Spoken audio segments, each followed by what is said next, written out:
بسم اللہ الرحمن الرحیم۔ وہ جو لوگ رسول نبی امی کی پیروی کرتے ہیں، جن کے اوصاف وہ اپنے ہاں تورات کی انجیل میں لکھے ہوئے پاتے ہیں، وہ نیکی کا حکم کرتے ہیں اور برے کام سے روکتے ہیں، پاک چیزوں کو ان کے لیے حلال کرتے ہیں، ناپاک چیز ان پر حرام کرتے ہیں، اور ان پر جو بوجھ اور توق ہے ان کو اتارتے ہیں۔ تو جو لوگ ان پر ایمان لے آتے ہیں اور ان کی حمایت کرتے ہیں اور ان کی مدد کرتے ہیں اور اس نور کی پیروی کرتے ہیں جو ان کے ساتھ نازل کیا گیا، وہی لوگ کامیاب ہیں۔ آپ فرما دیجئے، اے لوگو، میں تم سب کی طرف اس اللہ کا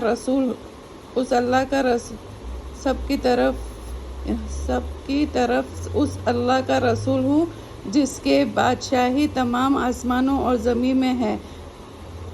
اس کے سوا کوئی دوسرا عبادت کے لائق نہیں۔ وہی زندگی دیتا ہے اور وہی موت دیتا ہے۔ پس اللہ پر ایمان لاؤ اور اس کے نبی امی پر جو اللہ پر اور اس کے احکامات پر ایمان رکھتے ہیں، اور اس نبی کی پیروی کرو تاکہ تم راہ راست پر آ جاؤ۔ اور قوم موسیٰ میں ایک جماعت ایسی بھی ہے جو دین حق کی ہدایت کرتی ہے اور اس کے مطابق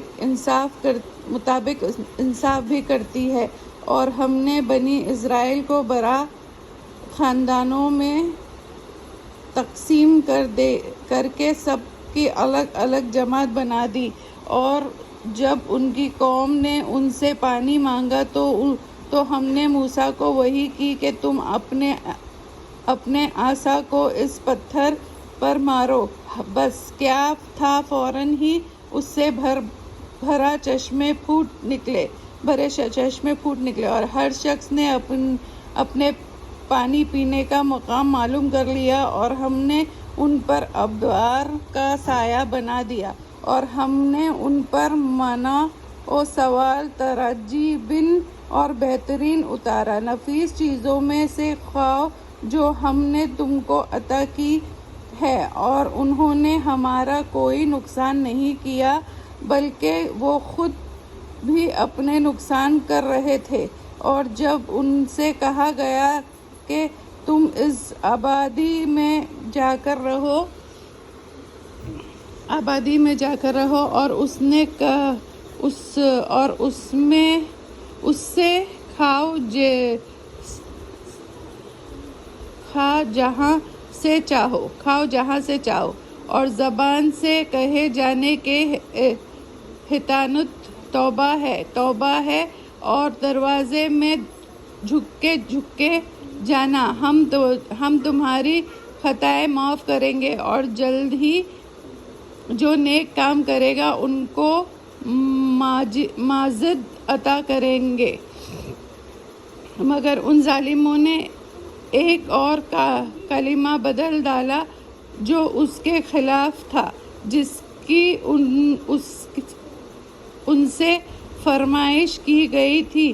اس پر ہم نے ان پر ایک آفت سماوی بھیج دی، اس سبب سے کہ وہ حکم کو ضائع کرتے تھے۔ اور آپ ان سے اس بستی کے بارے میں پوچھئے جو دریا کے کنارے آباد تھی۔ جب یہ لوگ ہفتے کے بارے میں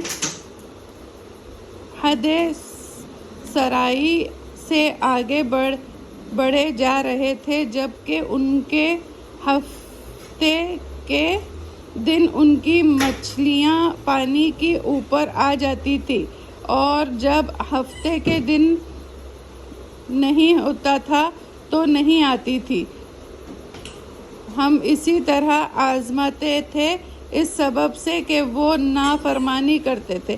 اور جب ان کی ایک جماعت نے کہا، تم ان کو کیوں نصیحت کرتے ہو، جن کو ہلاک کرنے والے ہیں، یہ سخت عذاب دینے والا ہے۔ تو انہوں نے کہا تاکہ تمہارے رب کے سامنے معذرت کر سکے اور شاید وہ اللہ سے ڈر جائے۔ جب انہوں نے ان باتوں سے فراموش کر دیا جن کی ان کو نصیحت کی جاتی تھی، تو ہم نے ان کو بچا لیا جو اس بری بات سے روکتے تھے اور جو زیادتیاں کرتے تھے۔ ان کو ایک سخت عذاب میں پکڑ لیا اس سبب سے کہ وہ کوئی حکم مانتے ہی نہیں تھے۔ پس جس چیز سے ان کو منع کیا جاتا تھا، جب اس میں حد سے آگے بڑھ گئے تو ہم نے ان کو کہہ دیا کہ بندر ذلیل بن جاؤ۔ اور جب آپ کے رب نے اعلان کر دیا کہ وہ یہود پر قیامت تک کسی ایسے شخص کو مسلط کرتا رہے گا جو ان کو سخت سزا پہنچاتا رہے گا، بے شک آپ کا رب جلد ہی سزا دینے والا ہے اور بے شک وہ بخشنے والا ہے اور بڑا رحم کرنے والا ہے۔ اور پھر ہم نے ان کو دنیا میں مختلف جماعتوں میں منتشر کر دیا، بعض ان میں نیک تھے اور بعض دوسری طرح کے یعنی برے، اور ہم ان کو خوشحالیوں میں اور بدحالیوں میں برابر آزماتے رہے تاکہ باز آ جائے۔